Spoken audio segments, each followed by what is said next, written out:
Mon frère devait rejoindre ses amis sur la commune de Livry-Gargan. Il sort de chez lui vers 20h.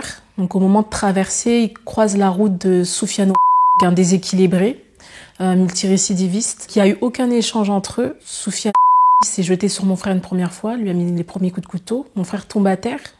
Il est encore vivant puisque les témoins disent qu'il bouge encore. Donc Soufiane s'éloigne du corps de mon frère pour ensuite revenir lui remettre des coups de couteau.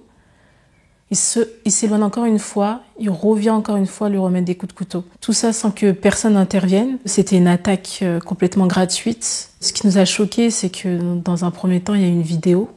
Les témoins de la scène ont filmé. Certaines personnes ont eu au moins la décence d'appeler la police. Le mardi 4, donc sa conjointe m'appelle, elle me dit « Est-ce que tu as des nouvelles de François ?» Moi, je lui dis non. Pourquoi? Elle me dit qu'il est sorti, mais il n'est pas rentré. Il ne fait jamais ça. Il rentre toujours. Même si c'est tard, il envoie un message, il dit à sa conjointe, je vais rentrer à telle heure. Du coup, j'envoie un message à ses amis. Ils me disent, François n'est jamais arrivé. Nous, on pensait qu'il est resté à la maison. Et là, on a commencé à paniquer. On voit qu'il y a eu une agression sur Livry-Gargan. Donc, on tombe sur la fameuse vidéo, sur les articles en cours. Mais bon, je me dis que c'est pas mon frère. Et on appelle tous les commissariats, les hôpitaux. Et pas de nouvelles. Vers midi, je vais à un déjeuner d'équipe.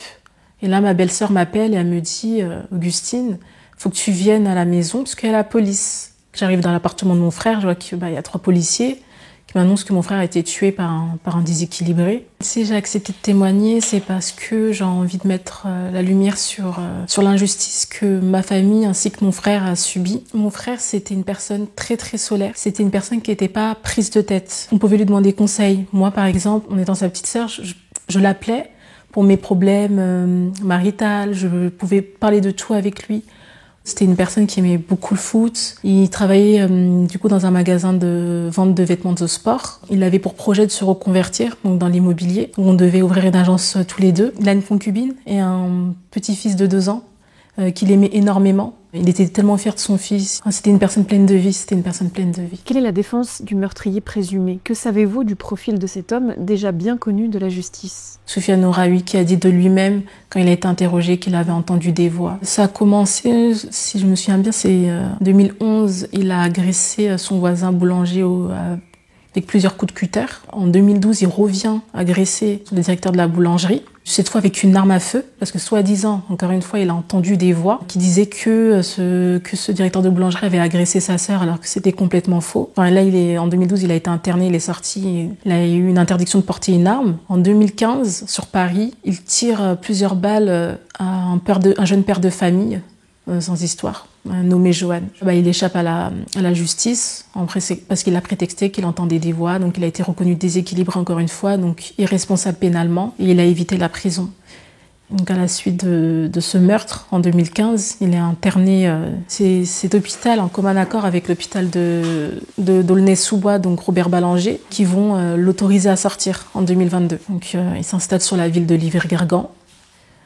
Et là, malheureusement, quelques années après, mon frère a été tué sauvagement. Surtout qu'il est sorti de chez lui avec une arme et un couteau de plus de 20 cm et une hache. Donc, quand on sort avec une hache et un couteau, c'est que forcément, ce lundi 3 février, une personne allait mourir. On en veut aux médecins et on en veut aux magistrats qui ont autorisé en fait la sortie de ce monstre. On en veut à ces professionnels de santé qui, normalement, devaient le suivre, puisque même s'il est en hôpital de jour, mais sous condition qu'ils suivent ses soins. On en veut aussi à l'État. Actuellement, il est en UMD. Ça va être comme pour l'affaire de Johan. On le met en UMD quelques années, ensuite il va ressortir. On va dire, il va prendre ses médicaments, quelques temps. Il va soi-disant aller mieux. Une fois dehors, plus personne ne va suivre. Et ensuite, il va recommencer, il va tuer. Plusieurs personnes qui nous disent, oui, mais les hôpitaux sont saturés. On l'entend. Mais la solution, c'est pas de libérer ces fous dans la nature pour qu'ensuite ils s'en prennent à des innocents. Même s'il faut les mettre à 10 dans la même chambre, c'est pas notre problème. Nous, derrière, on souffre, ça a des séquelles. Enfin, honnêtement, moi, je vois plus la vie de la même manière. J'ai plus la même approche de la justice, cette même approche. Selon l'article 122-1 du Code pénal, n'est pas pénalement responsable la personne qui était atteinte au moment des faits d'un trouble psychique ou neuropsychique ayant aboli son discernement ou le contrôle de ses actes.